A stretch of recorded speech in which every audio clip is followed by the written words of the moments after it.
এখানে দেখি ওই যে ফার্নিচারের দোকানে। হ্যাঁ হ্যাঁ হ্যাঁ স্যার। ঠিক আছে, ভালো থাকবেন। Thank you sir. ঠিক আছে, ওকে, খুব ভালো লাগলো। আপনার বার্তাটা খুব সুন্দর স্যার। এই বার্তাটা যে মানুষের প্রত্যেকটা মানুষের মধ্যে যেন যায়। অ্যাকচুয়ালি যতটুকু পারি আর কি, একটা সাধারণ কর্মচারী হিসাবে অন্যের ভালোটা মানে কি যে সবাই তারপরে আমাদের সচেতন একটা হোক। বড় গর্ব স্যার, আপনি আমাদের হরিরামপুর থানাতে আছেন, এটাই সব থেকে বড় গর্ব যে আপনি একটা ভালো বার্তা দিয়ে যাচ্ছেন।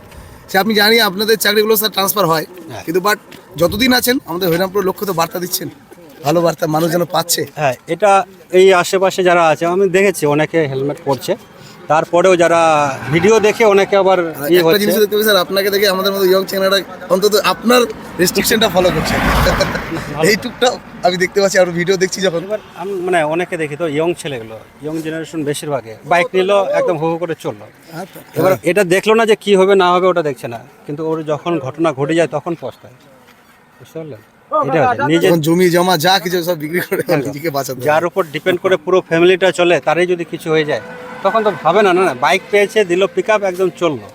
ঠিক আছে, এবার কোথায় পোল আছে, কোথায় কি আছে, কোথায় মারলো ওটা দেখে না। ঠিক আছে, ঠিক Thank আছে, you, sir. Thank you.